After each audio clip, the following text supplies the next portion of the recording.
நல்லா இப்போ வந்து பாவ் பஜ்ஜி பண்ணியாச்சு. அதுக்குள்ள இது பாவ் வந்து அந்த டிஷ் வந்து பண்ணியிருக்கோம் பாருங்க, சைட் டிஷ்ஷு. இது ரொம்ப டேஸ்ட்டாக இருக்கும். இதை வந்து அப்படியே ஸ்டஃப் பண்ணி ஆனியன் வச்சு லெமன் போட்டு சாப்பிட்டோம்னா ரொம்ப டேஸ்ட்டாக இருக்கும். வாங்க இது வந்து இந்த பாவ் பஜ்ஜி எப்படி செய்கிறதுன்னு ஒன்று சொல்லி கொடுக்குறேன். நம்ம பாவ் பஜ்ஜி செய்ய போகிறோம். அதுக்கு தேவையானது வந்து தக்காளி, பெரிய சிவப்பு மிளகாய் இதையும் எடுத்துகிட்டு இதை ரெண்டையும் வந்து நம்ம வந்து அரைச்சி வச்சுக்கிறணும். அதே மாதிரி உருளைக்கிழங்கு, காலிஃப்ளவர், பட்டாணி, பச்சை பட்டாணி இதெல்லாம் வந்து நல்லா வேக வச்சு எடுத்து வச்சுக்கிறணும். ப்ரெட்டு நம்மளுக்கு வேணுங்கிற இந்த மாதிரி நம்ம பாவ் பஜ்ஜி போடுவோம்ல, கடலை ப்ரெட் தெரியுங்களா, அந்த இது இவ்வளோ தான் இதுக்கு தேவையானது.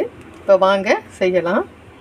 இப்போ நம்ம வந்து அந்த உருளைக்கிழங்கு, கேரட், பட்டாணி எல்லாம் வந்து நல்லா 1-2 வந்து காலிஃப்ளவர் போட்டு கொஞ்சம் நல்லா மசிச்சுக்கிடுவோம்.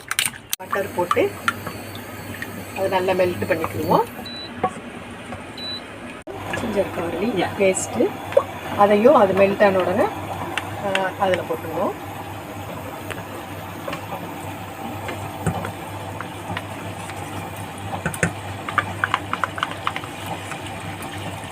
அதில் போட்டு அது நல்லா அந்த ஆயிலில் வந்து ஜிஞ்சர் கார்லிக் வந்து நல்லா பட்டரில் வந்து நல்லா எண்ணெய் வைக்கிறோம். இந்த வாசனை பச்சை வாசனை போகிற முடியே வதக்கிடுவோம். வெங்காயத்தை கொஞ்சம் சின்ன சின்னதாக கட் பண்ணி அந்த பட்டரில் வந்து வெள்ளைப்பூண்டு நல்ல வாசனை வதங்கின உடனே வெங்காயத்தை போட்டு வதக்கிடுவோம். நல்லா வதக்கியாச்சு. நல்லா வதங்கின பாருங்க. அதோட இந்த தக்காளி, மிளகாயும், சிவப்பு மிளகாயும் அரைச்சி வச்சுருக்கோம் பாருங்க, அதை வந்து அதில் ஊற்றிடுவோம். அதை வந்து போட்டு நல்லா இது பண்ணிக்கிடுவோம். நல்லா கலக்கி விட்டுக்குவோம். ஒரே மாதிரி எல்லாம் சேர்த்து நல்லா கலக்கிடுவோம். அளவுக்கு சால்ட்டு போட்டுருவோம். 1 ஸ்பூன் கொத்தமல்லி பவுடர்.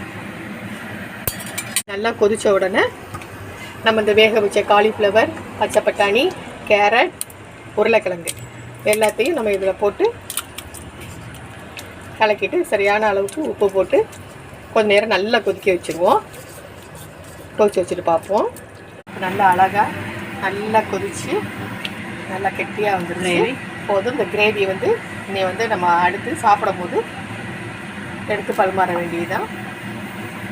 ப்ரெட்டு வாங்கி ரெண்டாக கட் பண்ணி கொஞ்சம் பட்டர் வச்சு அது மேலே போட்டுருவோம். தோசைக்கல்ல வந்து லேசாக சுட வைக்கணும். அப்படின்னா நம்ம வந்து இந்த மாதிரி குட்டி குட்டியாக பண்ணுறதுக்குள்ள அந்த இதை வாங்கி நம்ம வந்து இது பண்ணிக்கிறோம். அப்படின்னா இது ரொம்ப டேஸ்ட்டாக இருக்கும். ரொம்ப ரொம்ப நல்லது. நல்லா டேஸ்ட்டாக ஈஸியாக செஞ்சிடலாம்.